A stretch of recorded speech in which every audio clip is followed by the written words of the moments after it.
If they are late one time, even if it's 1 minute late, like there's a line in the sand. If you show up at 8:01, you're late.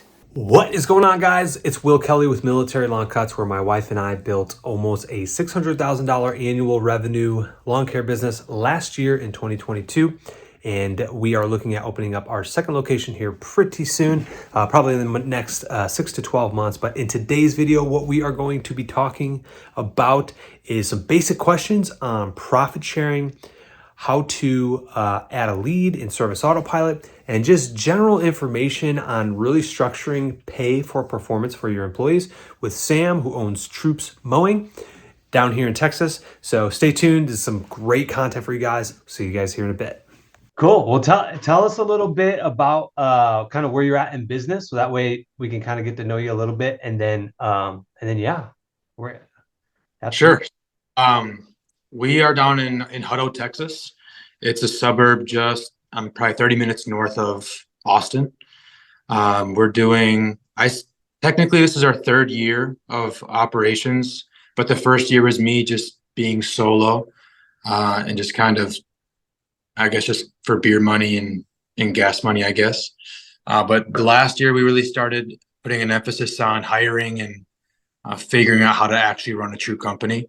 And then this year we're really primed and ready for a great year. Currently, there's going to be 6 of us out in the field, myself included. And then we just hired like an office manager, for lack of better terms. So we're training her up, and we're training 2 new people up out in the field. So as soon as everybody's trained up and efficient, we should have a pretty solid year. In terms of revenue, last year it was me and 3 others, and we did just shy of 400. And it was kind of a slower start to the year last year. And then this year will be, I say, anywhere from like 750 to 900, somewhere in there. But really just wanted to get on a call with you and connect with you and pick your brain about a few of the tinier details that are outside of just mowing lawns and how to run a really great company. Yeah, absolutely, absolutely. I think that's awesome that you guys have grown. So 4 guys in the field doing 400,000. That's really good. So you're doing a great job there. So like, what do you have any like specific questions of like, kind of like how to take care of employees, or like what would you like to know in regards to really just taking care of them? Sure. So I was in the military as well, just similar as you. So the leadership is not an issue. We were taught that, so we know how to take care of the people in that regard. Really, just more curious about the inner workings of like profit sharing, and we use the P for P as well. I know you've been on calls with Mike Andy, so we use his system, and that's been amazing. Um, I know I saw in one of your videos you were talking about how you implemented profit sharing, and I'm curious, not necessarily on the exact percentages that you're doing, but more so of the system that you have in place for profit sharing, and kind of how you determine who gets what and stuff like that. I'm not sure if that answered the question that you just had. It does. It does. So I think what the cool part about profit sharing is, you as the owner, like, you get to dictate how you want to structure it. So like, it really depends on the phase of business that you're in. So it seems like you're in growth mode, right? Yeah. Uh, Obviously you're hiring a lot of people. Now it depends too if like you're in growth mode or profit mode. So that will dictate how much profit sharing that you give off. Like, for example, my wife and I have built our business up to 600,000, and now we're flipping the mode on profit sharing. So um, I think Mike Andy's model, what he does is he will give out up to 25% profit sharing, especially for a general manager that's like building it off of the ground. Now, we already did all the hard work. I already started the company, and like we already did all the grunt work. So to give somebody 25% of that is going to be, I think, too much. So like currently what we're doing right now, so we have an office manager. She's absolutely phenomenal. She literally makes my life way better, like she is better at being an office manager than I am as an owner, right? And so she's just absolutely incredible. So she has a locked in 10% profit sharing right now, Okay. that we give to her, even though we're going into profit mode, and that's going to be an incredible bonus check. Like I ran the numbers on it, and she's probably going to get like 6K a quarter Wow. on Wow. just profit, like having that 10%. So like, but she absolutely deserves it. She's earned it each and every day. She's like out there crushing it. Yeah. Now, when we do hire a general manager for our Aubrey location, we will more than likely give them another 10%. Just so that way we're really like hands off. Like, hey, you GM, you're gonna run it. Office manager, you're gonna handle all the phones and emails, and then I'm only there a short amount of period for the week, and I'm willing to give up a 20% profits for that, for me to get my time back and go start a second location. You know, but you can really figure out kind of however you can kind of crunch the numbers yourself and figure out, okay, like if I'm going to grow to this much and our profits this much based off of last year, like how much you took home in profits, you can kind of figure out what those bonus checks are going to be like, you know. Okay. So yeah, and then as far as like the system and the process of actually like doing profit sharing, so it's pretty simple, but every month the P&L comes back, and basically during the team meeting on Mondays, I literally take a picture of it and send it out in WhatsApp to all of the entire team. Everybody can see exactly how much the business is making, and we just go through kind of line by line. I don't sit there and like go super deep into it. If they have questions, I'll definitely answer them. But if there's key things, like this month, we just had a $3,000 repair on one truck that we just bought. So like I'll go into that. Hey, this is why the repair cost is like $4,000 this month, which is not normal. Normally it's like $500, if that. You know, so like knowing the P&L is good enough for you to kind of pull those key points off, and then they start to think more like owners because, yeah, I mean everything costs, and so it affects the bottom line. And then for the field members that are in, so we do a 10% pool for field members. This is extremely important, man. I'm telling you, like when we implemented this, people actually started showing up for work on time. It Yeah. was a game changer. And and honestly, probably the first 3 years we were hiring, I mean, were we hiring the best candidates? No. I mean, we were still trying to figure it out. But I think we're starting to really lock in and figure this thing out. But for the profit sharing, we do a 10% pool for all the field members. So basically, if they have perfect attendance, they will be in the pool.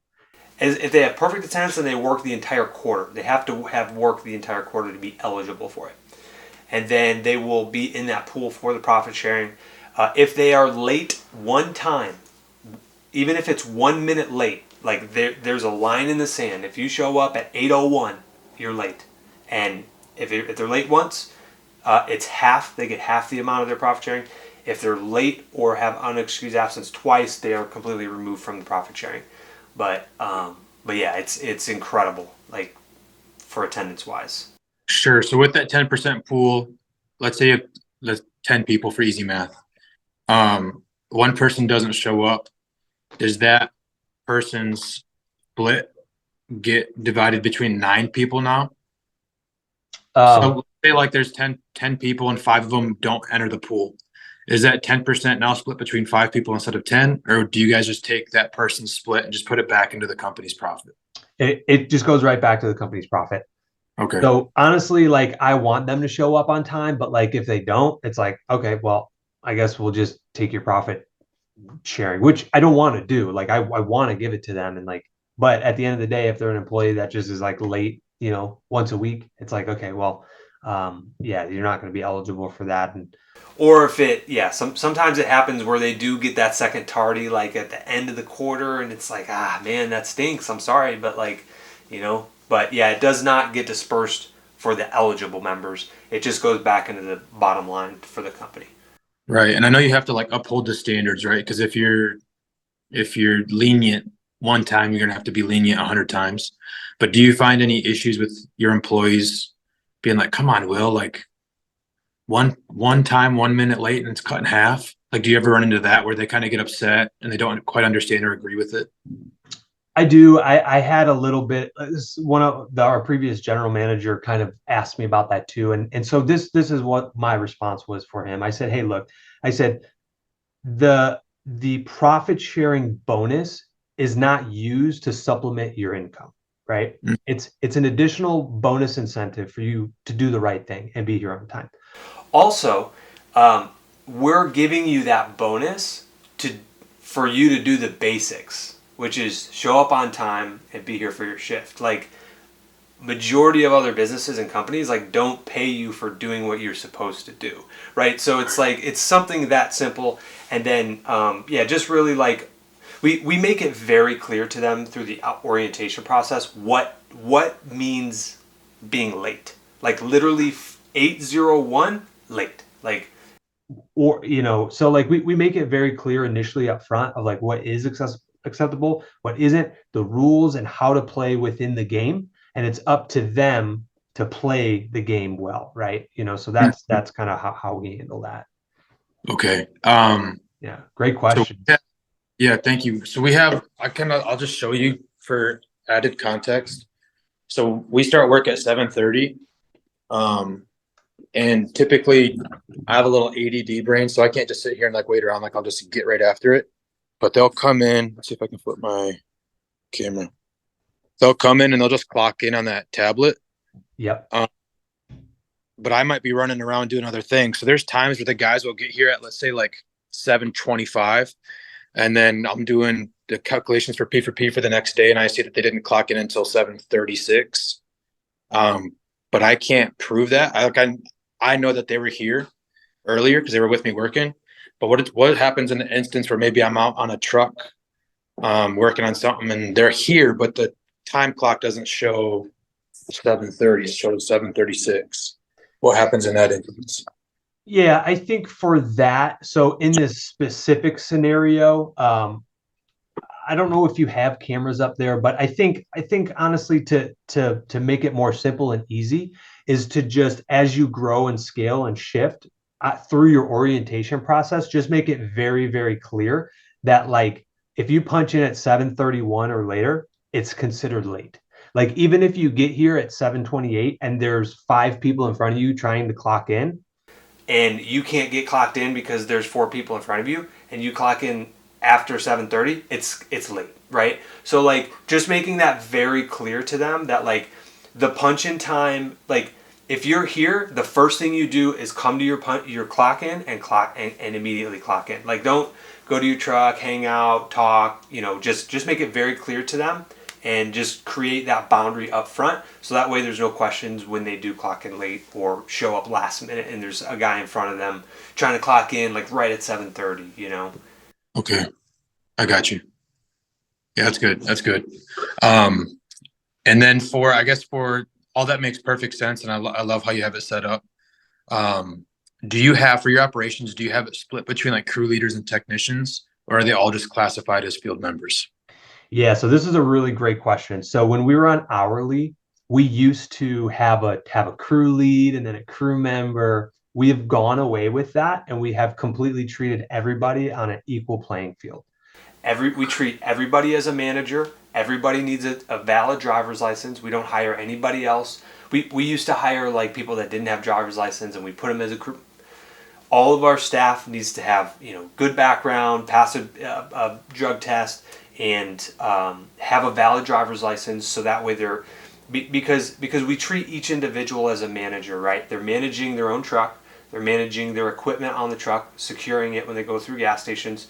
They are managing their route. They're also managing their yellow slips with complaints. So we train them and coach them and hire them as a field manager for that position. And sometimes we do run them together in a two-man team, but and then just one person runs the service autopilot clock. But they're both ultimately held responsible if there's any like yellow slips or equipment that gets stolen and stuff like that. I got you. Okay, that makes sense. Because for us, we run 2-person crews, and we do have a split between like a crew leader and technician, where the crew leader will get 36%, of labor revenue, and then the tech will get 30%. So I was figuring out how I would split profit sharing. I'd probably just have to do a pool, which It's that's not for like, I don't want to sit here and waste your time and have you figure that out for me. I'm just talking out loud, but Yeah, honestly, so we used to do that when we first went to P4P, and I was doing it on Excel spreadsheet. I did that same thing. I was like, hey, crew lead will get 36, 38. Then the other one might get 29 or 30, but it'll average out to 33%, right? But what happens is you'll have a guy that has been with you for a while, and you'll have another guy that is with you for a while, and you put them both together, and they've both earned that position, right? Mhm. They've both earned that team lead spot, and it's hard to give it to one individual, right? Especially when it's very difficult. So like what we've done is just everybody has the same exact base pay. That doesn't change. Everybody has the same exact 33%. If there's two men together, they're splitting the 33%. And it's up to them to be efficient, work together, and just crush it on the route to get that good P for P. Okay, that makes sense. And it makes P for P so much easier. Like Yeah. because then like when you're running P for P, you got to think who was the leader that day, and like well who's been here the longest, who has seniority. Okay, that guy's gonna have the team lead spot. Like and it's because it doesn't always work out where like the guy that's been here for a while is like with the new guy, right? If the new guy might not show up that day, and you're like, oh snap, I got to put these two together, and then Yeah. now you have two leaders that are now, but then you're going to pay a leader or the other leader like 29% or something like that. It's not really fair for them to have to like eat that for the day. So Yeah. we just keep it all the same. It's all simple 33%. Yeah. Yeah, that's smart. That's smart. It's definitely something for me to think about and look into. Um, I just have, I guess, one more question. I don't want to take too much of your time. I'm very thankful that you hopped on. And you're in Frisco, right? We're in Aubrey, Texas. Aubrey. Is We were that? looking at opening a location in Frisco. Yeah. Only reason I asked is my parents, they live in Frisco, and I was just up there this past weekend or 2 weekends ago. And I'm like, this would be an awesome spot. Just the yards are so tiny, bunch of money up there. Yeah. I was like, I Great. thought you were. I was like, Will's got a good spot up there, man. Um, Last question I have for you is just systems related. Like we have a bunch of systems that are everybody knows what to do, I'll say. But if somebody were to buy our company or if I were to, die, I don't know for certain that everything would run smoothly. So I'm curious for your systems. Um, I'm not curious how like what your systems are, how you created them. I'm curious how you like document them and I guess just make it like a standard operating procedure for everybody. And if you were to die, like how would your company continue to run? Yeah, so that's a great question. So what we use, and I can kind of show you here. I can share the screen.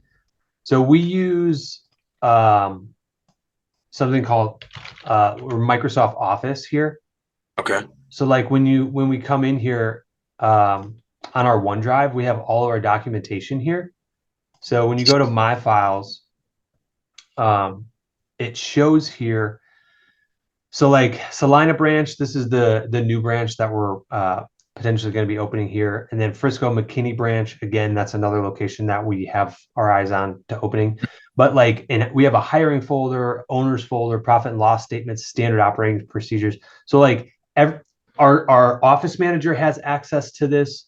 Our my wife has access to this. Like everybody who is upper level has access to this stuff, so they can come in here and like see, okay, field staff, office staff, like if they go to the field, all of the estimates are in here of like what they need to be doing.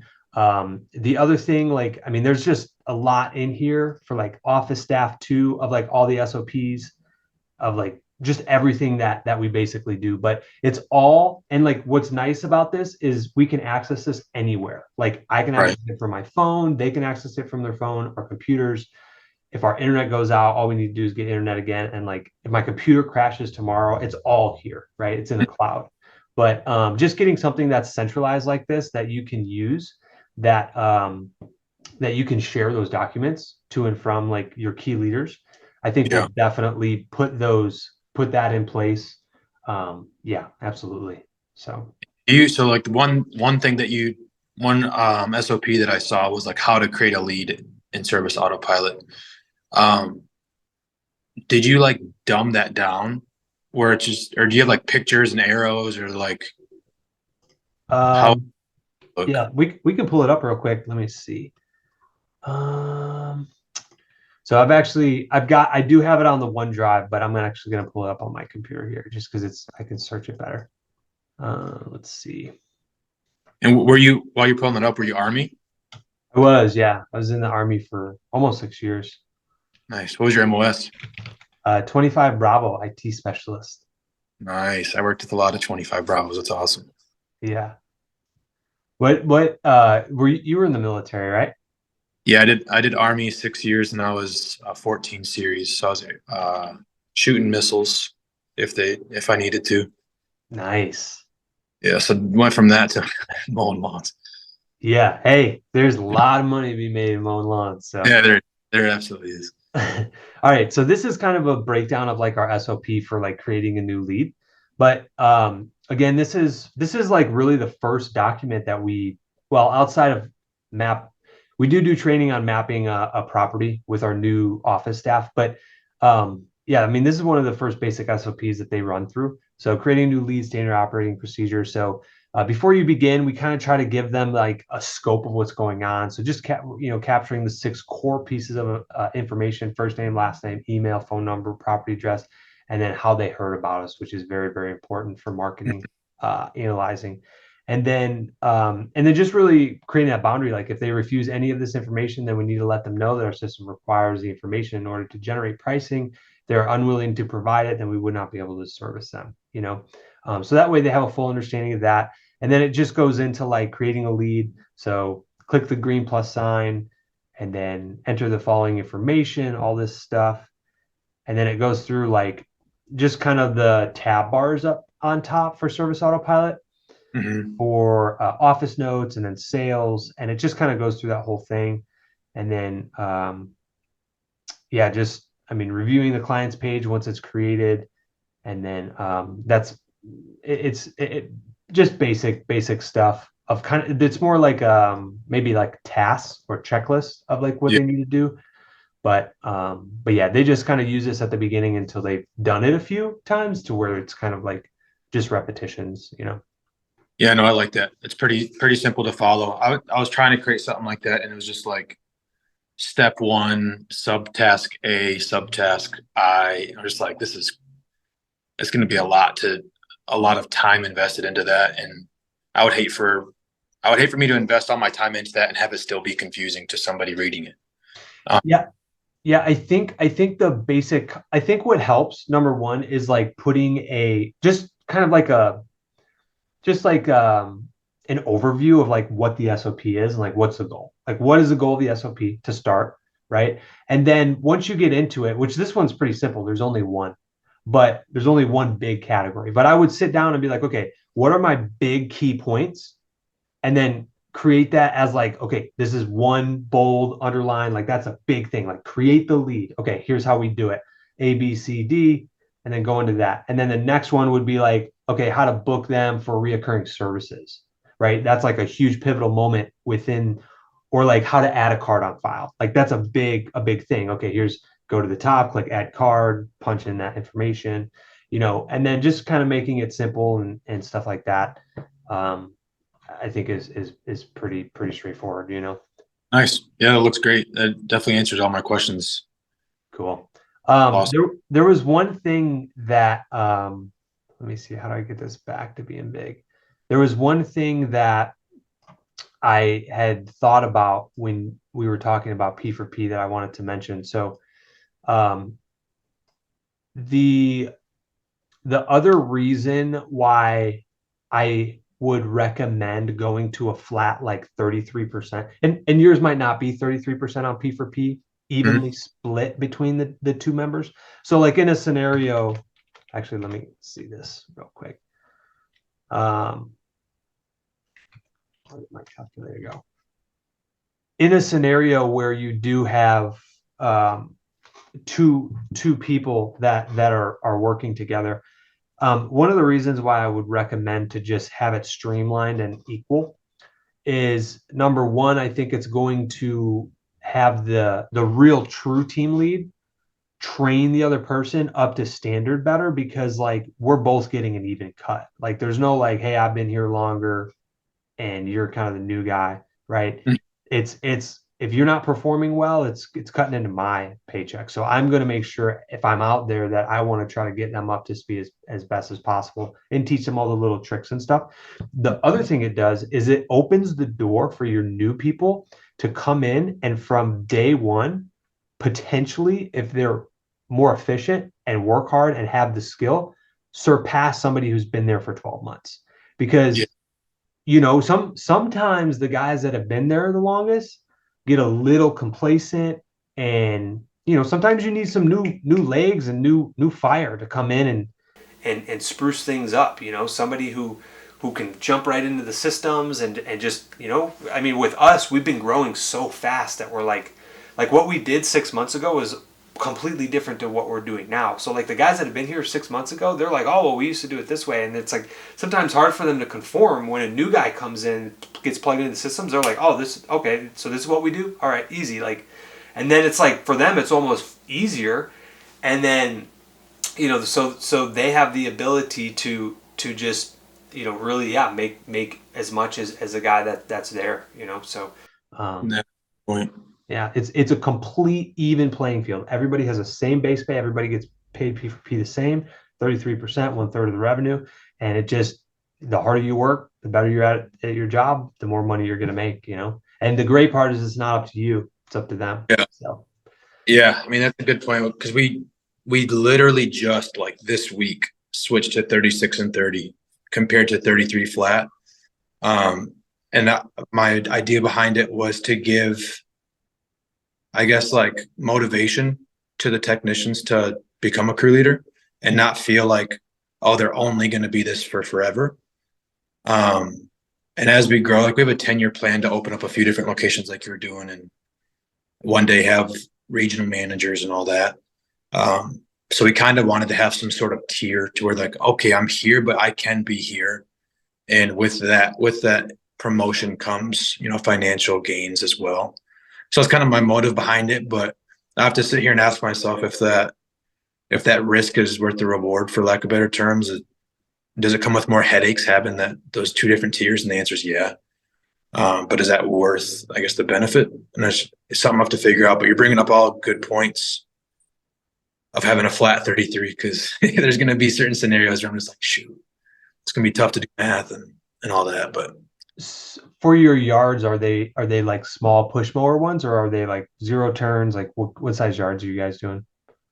so average, I would say would be like 5,000 square feet, and we go up to like 15,000. But right now we have 340 customers, and I'd say on average it's like 5,000 square feet. Yeah, so what I would say, and maybe this wouldn't be feasible for you, but I hear what you're saying, and as far as like wanting them to give them room for growth, and I think that's amazing because like having that as a business owner will definitely, like, you're serving your people, right? We're here to serve them and give them an area to grow and stuff like that. The way that we handle that is when I see a guy that's performing really well and he's following the systems and he's just that really good guy that I really want to try to pull up, I will. We have the ability because we have 6 trucks and we don't use them all the time. I will pull that one out from a 2-man team and put him by himself because he will make more money solo on P for P than the guys that are running 2-man because of the inefficiencies on 2-man. So maybe have that be more of a potential incentive to be like, hey, you've proven yourself. You don't get a lot of yellow slips. I trust you. You've been here a while. We're going to start to have you run solo. You've earned that. And now you got to be careful with that because the minute you tell them they're like that, they think they're only going to run solo. Hey, majority of the time we're going to try to keep you over there, but there will be days that you will have to cover down and run a 2-man team. But if I can help it, I do want to get you out there running solo because you've earned it. You're doing a great job and all that stuff. So And I think they'll appreciate that, and their P4P numbers will definitely go up. You Oh, know, big time. Yeah, big and, time. but That's a good. it would really come down to the assets that you have of like the trucks and the equipment. Like, would you be able to do that? And I know the seasons fluctuate. Maybe in the summertime, like maybe you're running two-man teams just because it's so hot, the efficiency goes down. But maybe spring and fall when it's cooler out and you don't have all the trucks going all the time or something like that, to where you could pull somebody out and put them in that solo route, you know. Yeah, and that's a great idea because yeah, it would be a certain level of pay increase going to solo. So that's a good idea. So I'm happy out to you, man. I got a bunch of gold nuggets up there. Yeah. Well, cool, man. Anything else? I think we got like maybe 8 minutes. But any No, other questions that you may have or anything I can help you out with? no, I think that's it. I really just the meat and potatoes of what I was trying to figure out was that profit sharing. Well, I guess we'll just see how that rolls. But no, I appreciate your time on everything that you're putting out good content and yeah, just like a lot of gold nuggets up there. So I'm really, really thankful for your time. Cool. Well, sounds good, man. Thanks for jumping on the call. Next time you're up here, give me a shout. And probably once a month, man, I'll have to come up there and get a beer with you or something. We can talk business or just chill. Yeah, absolutely. Let me know. We grab lunch or something. I don't drink, so Yeah, that's but yeah, I'm always willing to get with other people that are growing. So awesome. you're gonna crush it in the spring rush. I know you got a lot going on too with the little ones at home. So Yeah, um, yeah, I appreciate but you're doing good, man. So cool. Well, appreciate you coming on. And yeah, if for everybody else, if there's any or like, so it's Troops Mowing, right? it. What is the website if they want to kind of reach out to you or Sure. maybe ask you questions and stuff? Yeah, so website is just troopsmowing.com. My personal email would be sam@troopsmowing.com. But I would say if anybody has questions, I would definitely try to hit Will up first because I might if you ask me questions, I'll probably ask Will how to answer them first. So he's the brain and he's awesome. So Cool. Well, sounds good, man. I appreciate you coming on, and you have a great rest of your day. awesome. Thank you, Will. We'll see you. Yep. Bye. Bye bye. Alrighty, everybody. If you made it to this part of the video, you know what to do. Smash that like button, leave a comment below, and hit the subscribe button. And by the way, if you guys want to get a coaching call with myself to help you in your business, the email is below, and shoot me a shout. We'll see you guys in a bit.